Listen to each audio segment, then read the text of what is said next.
presented by Senator Glazer. Secretary, please read. Assembly Bill 1135 by Assemblymember Levine, enacting to firearms. Senator Glazer. Thank you, Mr. President. Members, this legislation by Assemblyman Levine mirrors the bill by Senator Hall and Glazer that we heard just a moment ago. It has the same elements and provisions, closes an important loophole, and I would respectfully ask for an aye vote. Members, debate or discussion on this item? Debate or discussion? Seeing and hearing none, Secretary, please call the roll. Allen. Aye. Anderson. Bates. No. Bell. Aye. Berryhill. Block. Aye. Canella. No. De Leon. Aye. Fuller. Gaines. No. Gaggiani. Glazer. Aye. Hall. Aye. Hancock. Aye. Hernandez. Aye. Hertzberg. Aye. Hill. Aye. Hueso. Aye. Huff. No. Jackson. Aye. Lara. Aye. Leno. Aye. Leva. Aye. Liu. Aye. McGuire. Aye. Mendoza. Aye. Mitchell. Aye. Monning. Aye. Morlock. No. Morrell. No. Wynn. Nilsson. No. Pan. Aye. Pavley. Aye. Roth. No. Runner. Stone. No. Vidak. No. Wykowski. Aye. Wolk. Wolk, aye. Fuller, Please no. call the absent members. Anderson. No. Berryhill. No. Galgiani. No. Wynn. Runner. Ayes 24, noes 14. The measure passes.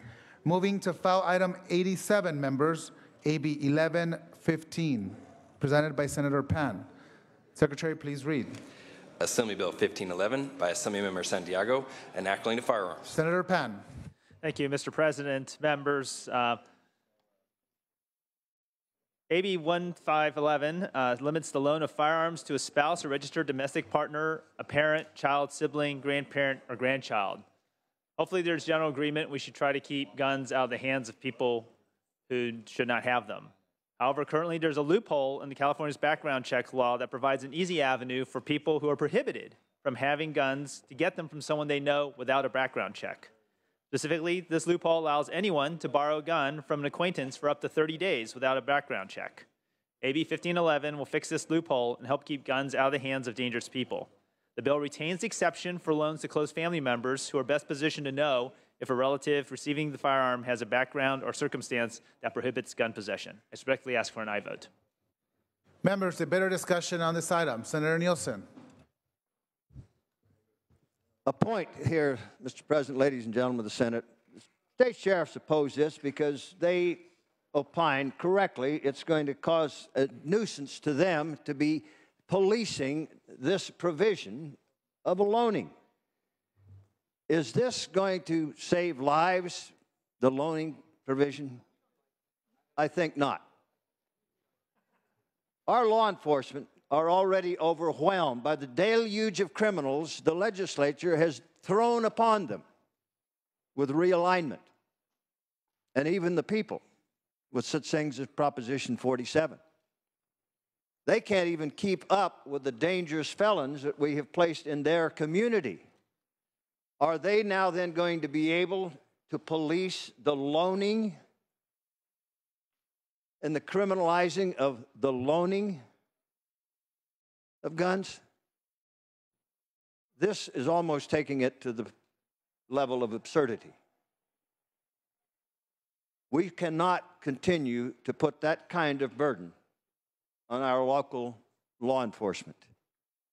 I urge a no vote. Senator Stone. Thank you, Mr. President. I think that AB 1511 has certain flaws, and I'd like to appeal to the Women's Caucus to recognize a specific example. If you have a woman that is the victim of spousal abuse or domestic violence that wants to protect herself, has never owned a gun before, she would have to wait a minimum of 10 days and usually up to 30 days to lawfully acquire a firearm. but in many cases, with passions, jealousy, many of these relationships can turn fatal.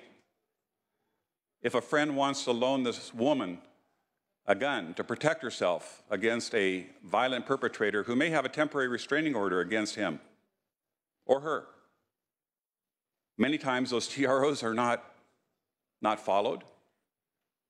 And that's why we see so many Dateline specials of domestic violence and women who would love to protect themselves not being able to. So I'm going to stand for protecting women and men that are victims of domestic violence in the state of California. And if they wish to borrow a gun to protect themselves against a violent perpetrator, they should be allowed to do so. For this reason and many more, I urge a no vote on AB 1511. Thank you. Senator Mendoza. Thank you, Mr. President. Members, I rise in support of this bill. I would like to begin by thanking our pro tem for his leadership on the issue of gun violence prevention.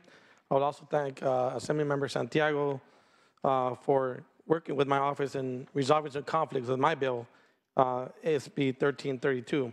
I believe the amendments that were taken in this bill resulted in complementing my bill, SB 1332, which I hopefully will be coming to this floor, and it deals with joint spousal registration. SB 1511 rewrites the personally known exemption to focus on who should be lent the gun based on relationships rather than just a vague term. The personally known exemption for gun loans was initially created 27 years ago as a temporary stopgap measure, while the issue of loans was to be addressed with conduct-specific or relationship-specific exemptions. Most of those exemptions were enacted over the years, but this exemption still exists and needs to be removed from statute. And with that, members, I rise in support and urge an aye vote. Thank you. Members, additional debate or discussion on this item? Seeing none, Senator Pan, would you like to close? Thank you, Mr. President. Again, this bill is about keeping guns out of the hands of people who shouldn't have them. People are prohibited. I appreciate some of the comments that were made about this bill. I would point out that in domestic violence cases, the greater danger is someone who's been prohibited from having a weapon, who's perpetuating that domestic violence, is now able to get hold of a gun because they borrowed it from someone else, even though they're prohibited, and that would be legal. So this bill closes that loophole, and again, I would urge an aye vote. Thank you. Secretary, please call the roll. Allen? Anderson? No. Bates? No. Bell? Aye. Berryhill? No. Block? Aye. Canella? No. De Leon? Aye. Fuller? No. Gaines? No. Galgiani? Glazer? Aye. Hall? Aye. Hancock? Aye. Hernandez? Aye. Hertzberg? Aye. Hill? Aye. Hueso? Huff? No. Jackson? Aye. Lara? Aye. Leno? Aye. Leva? No. Liu? Aye. McGuire? Aye. Mendoza? Aye. Mitchell? Aye. Monning? Aye. Morlock? No. Morrell? No. Wynn? No. Nilsson? No. Pan? Aye. Pavley? Aye. Roth? No. Runner? Stone? No. Vidak? No. Wachowski? Aye. Wolk? Wolk, aye. Please call the absent members. Allen? Aye. Galgiani? Hueso? Runner? Ayes 22, noes 15. The measure passes. Moving on to foul item 90, members. This is AB 1176, presented by Senator Hall. Secretary, please read. Assembly Bill 1176 by Assemblymember Cooper, an acclimating to theft and calling an election to take effect immediately. Senator Hall. Yes, thank you, Mr. Speaker and Senators. AB 1176 makes the theft of a firearm, regardless of its value, a felony. Stolen handguns, shotguns, rifles, AR-15 type of weapons are often sold or traded at below market value on the streets of many. These stolen guns are found these stolen guns are found to have been used in other crimes such as robberies and shootings. I respectfully ask for your aye vote. Members, debate or discussion on this item? Senator Stone. Thank you, Mr. President. I want to commend the author for bringing this bill forward. This is a loophole, if you will, in Prop 42, where Prop 47, where anything less than $950 would be a misdemeanor. I don't think it was ever intended by the authors to include handguns, and this closes that loophole. And I strongly support, in the best interest of public safety, that we recriminalize, if you will, the possession of a firearm $950 or more that's been stolen. So I urge an aye vote. Thank you. Thank you. Senator Fuller. Just want to add my support to AB 1176. This is common sense. This does make a difference. We can have bipartisan support on things that actually identify criminal behavior. Thank you. Members, additional debate or discussion on this item? Seeing none, Senator Hall, would you like to close? Respectfully ask for your aye vote. Secretary, please call the roll. Allen. Aye. Anderson. Aye. Bates. Aye. Bell. Aye. Berryhill. Aye. Block. Aye. Canella. Aye. De Leon. Aye. Fuller. Aye. Gaines. Galgiani. Aye. Glazer. Aye. Hall. Aye. Hancock. Aye. Hernandez. Aye. Hertzberg. Aye. Hill. Aye. Wesso. Aye. Huff. Aye. Jackson. Aye. Lara. Aye. Leno. No. Leyva. Aye. Liu. Aye. McGuire. Aye. Mendoza. Aye. Mitchell. No. Monning. Aye. Morlock. Aye. Morrell. Aye. Wynn. Aye. Nilsson. Aye. Pan. Aye. Pavley. Aye. Roth. Aye. Runner. Stone. Aye. Vidak. Aye. Wachowski. Aye. Wolk. Wolk, aye. Please call the absent members. Gaines. Aye.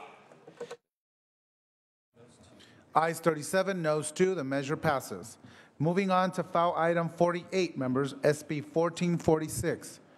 Foul item 48, SB 1446. Senator Hancock, Secretary, please read. Foul item 48. Senate Bill 1446 by Senator Hancock and Act relating to firearms. Senator Hancock. Thank you very much, Mr. President. SB 1446 closes another small but significant loophole in California's 1999 assault weapons law.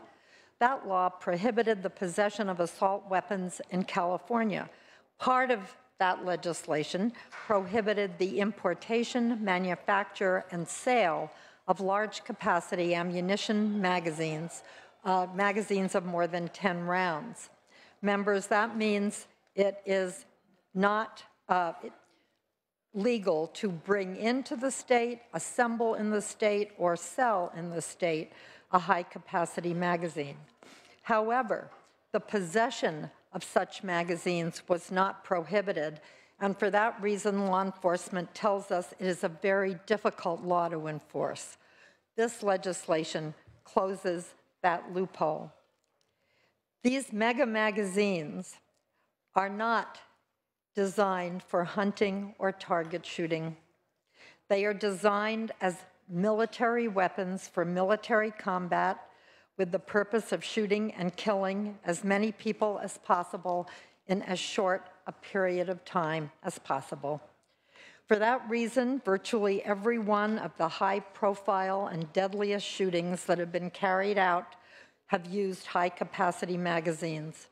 Most recently, the incident in San Bernardino that killed 14 Californians and wounded 21.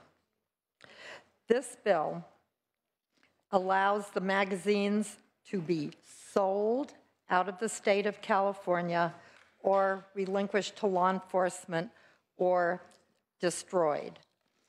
Since these magazines have no resale value in California, and since the courts have repeatedly ruled that regulation of dangerous materials is not the same as eminent domain, this bill is legal, and similar ordinances in San Francisco and Sunnyvale have been upheld in the courts that denied injunctions on the grounds of government's compelling interest in public safety. Members, gun regulations matter. They keep Californians safe. In 1993, right before we enacted our first gun safety regulations, over 5,000 Californians died from gun violence. At that time, we had weak gun laws and a gun death rate substantially higher than the national average. Over the last 23 years, we have led the nation in gradually strengthening our gun safety laws. We have cut our gun death rate by 56% and now have the 9th lowest rate of gun deaths in the country, despite an increase in our population in California. 2,500 fewer Californians were killed by guns last year than in 1993. I respectfully ask for your aye vote. Members, debate or discussion on this item? Debate or discussion? Senator Morale. Thank you, Mr. President and members. One of the reasons we had our First Amendment rights, there was two reasons. Number one, so we can protect our life and property. And number two, our founders were always concerned that with the expansion of the bureaucratic state, we needed to have weapons enough to stop a tyrannical rule. And so today, you know, many call themselves progressives, which I've read that is just socialism light. And Churchill warned us that socialism leads to soft despotism, and soft despotism, then tyranny, then eventually tyranny by force. And when we get to tyranny by force, usually our Second Amendment rights have been eroded. So there was some wisdom in allowing honest citizens to protect, defend, not just their life and property, but their country. And so today, as we're stripping away the Second Amendment rights, I assure you the next right that will be stripped away from this body will be our First Amendment rights, which will affect all. Senator Morale. Oh, I'm sorry, Senator Stowe. Thank you, Mr. President. I stand in opposition to SB 1446. Of all the gun bills that we've entertained here today, I think that this has been the most egregious. It certainly has been the one that has garnered the most attention with emails and phone calls to my office, because this represents the incremental beginning of the taking of weapons by government, led by the state of California. I'm going to quote Adolf Hitler, who said, "To conquer a nation, first disarm its citizens." If we haven't learned anything from history and the genocide that occurred during the Holocaust, and certainly the Armenian genocide, where the citizens were stripped of their weapons. Part of the Second Amendment is to protect the citizens not only from criminals, but to protect them from militias. And this law, if this bill, if it's passed into law, is going to require those to turn in their high-capacity magazines that may have been handed down from generation to generation, maybe collectors. And I appreciate that the author claims that this is not eminent domain. My friends, with eminent domain, the government takes your property and they pay you for it. In this case, the government can take your property and they don't pay you for it, in addition to being an unfunded mandate on law enforcement to destroy these magazines. This law, if you will, proposed law, has actually been tried in the city of Los Angeles as a way to curb the kind of violence that we all deplore in this country, in this state. And I'll ask you, how many magazines have been turned in to the LAPD or the LA County Sheriff's Department since that has been enacted? The answer is 0. Not one has been turned in. And I will opine that people, if this is passed into a law in the state of California, will continue to hold on to their magazines and not turn them in. And while we deplore these horrible terrorist attacks that we've seen, these criminals, these terrorists, are not going into gun shops and buying their weapons. I appreciated that you all stood with me as we had an anti-Iran resolution that was a resolution saying we are not in support of ending sanctions against Iran and allowing them to continue the nuclear proliferation program. We gave them $150 billion in sanction money, keeping in mind that we give Israel about $3 billion a year in military aid. This rogue nation is going to continue to support terrorism off our shores and on our shores, and they're not getting those weapons through legitimate means. They're getting it through the black market. And I hope that we will enable to our citizens to continue to arm themselves, because this is a very egregious attack on our Second Amendment rights. And I will opine once again, if it does get passed, if it does get signed, it will be litigated, and it will not meet with the muster of the courts in supporting our Second Amendment rights in this country and our state. I strongly urge a no vote. Senator Nielsen. Ladies and gentlemen of the Senate, this is indeed confiscation without compensation, and that's wrong. Kind of a state taking, and the grandfathering is particularly egregious. Some of these are heirlooms passed down to the generations in families. We're going to take those away. These guns are more than heirlooms. They're sources of personal protection for our lives, the lives of our family, and of our property. Right now in California, I dare say not many of us can be feeling very safe about our persons and our property. And for those of our children. Yes, indeed, our children are at risk. I totally agree with that. It's not as much at risk for the mass murderers, but the everyday drive-by gangland shootings, the innocents who are murdered, for those who roam in the night. Oh, surely those individuals are going to abide by these laws. Surely our law enforcement are going to be able to find them and confiscate their weapons. Oh no, we're going to now demand of law enforcement to go get these heirloom guns, to criminalize and fine generations of law-abiding citizens, diverting our resources. How often have we heard in debate here about some of these bills, policies, that we're going to get after the really dangerous people and keep them in custody, and those who are really just petty criminals, we'll let them back into the streets? Well, that has not happened. Really dangerous people by the tens of thousands have been released into our communities. Oh, surely they're going to pay attention to these bills. This particular bill, of course they will. And those are not the type who have taken to use heirloom guns. And yes, maybe one or two go to a gun store to get ammunition and guns, but that's not where the gang members build their arsenals, ladies and gentlemen. And if they're even slightly deterred by any legislation in California, which they are not, they don't have to go far across the border in either direction to get the weapons and the ammunition that they require to do their deeds.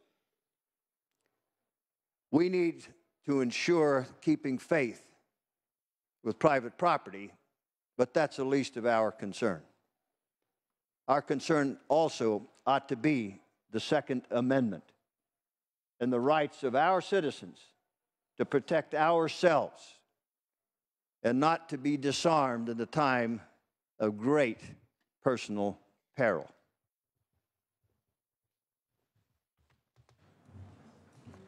Senator Gaines. Thank you, Mr. President. I just want to reiterate what my colleague and desk mate just brought up and how critical that aspect is. So commencing July 1, 2017, a person shall not possess a large capacity magazine, regardless of the date of the magazine and its acquisition. A first violation is punishable as an infraction of a fine up to $100. Upon the second offense, an infraction of a fine of up to $250. And the third subsequent offense, an infraction by a fine of $500.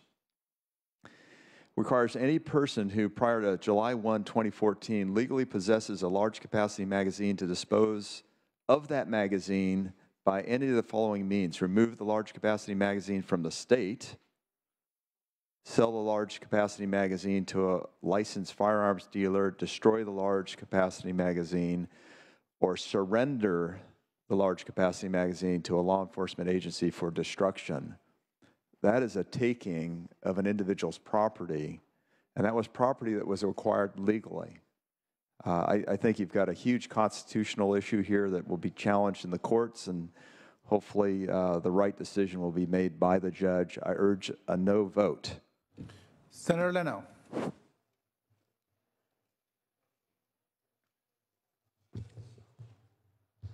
Thank you, Mr. President. Colleagues, reasonable questions have been raised during this debate with regard to the constitutionality of this bill. As the author has already mentioned, local laws have already been established, and they have been challenged in court, specifically with regard to the taking of property, and the local ordinances have already been sustained. So that issue we should just put aside. It has been sustained repeatedly in court. There was a mass shooting in San Francisco in 1993, and if you have not had one in your city, in your backyard, I can assure you it changes your city forever. An assailant walked into a law firm in the middle of the day and with a high-capacity magazine killed 9 people and injured 6 more. These weapons and these magazines are not designed for shooting practice or for hunting. To suggest that borders on the absurd. On the website for Surefire, one of the manufacturers of these magazines, they have fellow dressed in military garb talking about 100-round magazines that he used when he was at war, and selling the excitement, the adrenaline of being on the battlefield. That's what they're promoting. This is not about hunting. What animal needs to be hunted with a 100-round magazine? These are designed for one thing. And I can tell you, if you haven't had such an incident in your city, you don't know what the experience is like. Jared Loughner, who was the assailant who shot Congresswoman Giffords, killed 6 people and 13 others, was using a single 30-round magazine, and the only reason he was stopped was when he finally had to reload.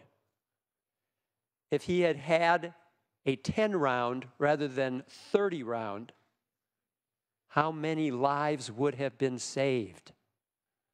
The status quo is not working.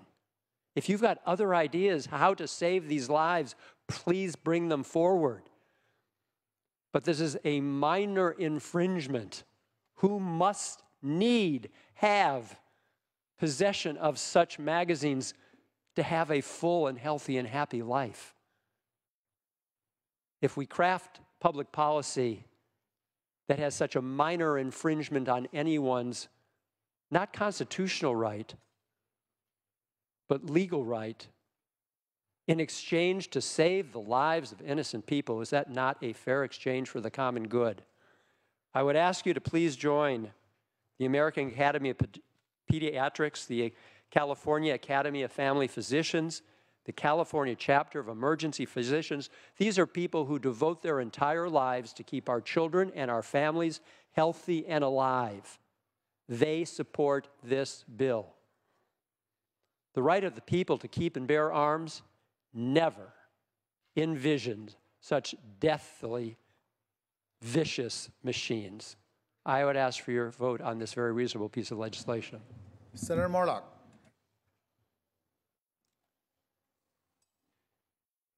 Thank you, Mr. President. Colleagues, we just had former Senator John Benoit, now supervisor for Riverside County, on the floor, and when I had a chance to talk to him, Senator Pro Tem Kevin De Leon said, you know that John's an immigrant. And so it kind of brought to mind that I am an immigrant from the Netherlands. My mother was born in 1927. My father was born in 1927, my mother in 1930, so they were teenagers during World War II. And it's very profound when you ask Mom on her 80th birthday what memory is the most profound. It's back to World War II, and she's clear to let you know that one of the first things they did was abscond all the weapons, and you had to surrender all of your firearms. So you have an unprotected population. So, colleagues, I'm opposed to Senate Bill 1446 because it starts a slippery slope. You start here, good, justifiable cause, great facts, but you're starting down the road to next taking something else from people, then taking something else. And that's where I just have to say this begets something else, and that's why I urge a no vote on Senate Bill 1446. Thank you, Mr. President. Thank you. Members, additional debate or discussion on this item? Senator Nielsen. Mr. President, for a second time, only for a very ironic legal point. Courts have found recently that even criminals have a private property right. In an area very dear to my heart, because I worked on this legislation many years ago, asset seizure, whereby criminals could have their assets seized. These were particularly directed towards drug criminals. And when caught, then their assets, and sometimes they were considerable, and they included weapons, could be taken. And courts have recently found that that was against their legal rights to seize their assets. That would include guns. Now, isn't that ironic that the guns of criminals could not be seized? But here we're going to say the guns of law-abiding citizens can and should be seized. Members, additional debate or discussion on this item? Seeing none, Senator Hancock, would you like to close? Thank you. Thank you, members, for the thoughtful debate. We all have our stories. Senator Leno talked about the shooting in San Francisco. My introduction to mass shootings came in 1998, I believe, when the Columbine shooting happened in Colorado, and a number, I think it was 14 or 13 young students were killed. And I worked for the U.S. Department of Education at the time, and we were rocked to our very core at the thought that this could happen. These were guns, high-capacity magazines were used in that. Since that time, there's been a slow but sure strengthening of our gun safety regulations. And with every one of those laws strengthening our gun safety regulations, California has, in fact, become safer, and our people have become safer. I thought I could end by reading the names of the 14 people who were killed in San Bernardino. If the shooters had had a 10-round magazine, 4 of them would still be alive, and many of the injured would not have been hurt. Members, I ask that we choose life, and I ask for your aye vote. Secretary, please call the roll. Allen. Aye. Anderson. No. Bates. No. Bell. Aye. Berryhill. No. Block. Aye. Canella. No. De Leon. Aye. Fuller. No. Gaines. No. Galgiani. Glazer. No. Hall. Aye. Hancock. Aye. Hernandez. Aye. Hertzberg. Aye. Hill. Aye. Wisso. Aye. Huff. No Jackson. I Lara. I Leno. I Leva. I Liu. I McGuire. I Mendoza. Mitchell. I Monning. I Morlock. No Morrell. No Wynn. No Nilsson. No Pan. I Pavley. I Roth. No Runner. Stone. No Vidak. No Wykowski. I Wolk. Wolk aye. Please call the absent members. Galgioni. Mendoza. Runner. Ayes 22, noes 15. The measure passes. Senator Fuller, for what purpose do you rise? Without objection. Members, I'd like to welcome Bruce McPherson, former Secretary of State, Senator, and Assemblyman, who's with us today. Thank you. And he's from Santa Cruz, Supervisor currently.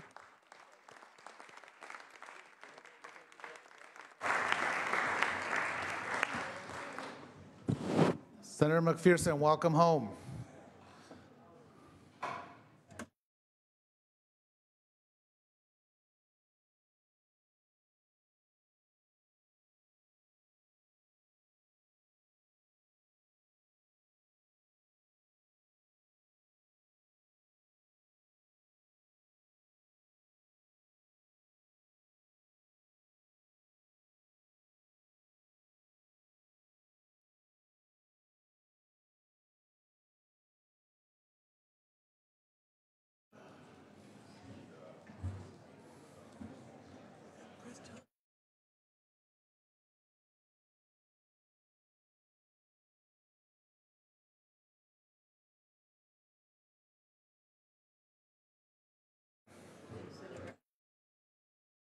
Wait.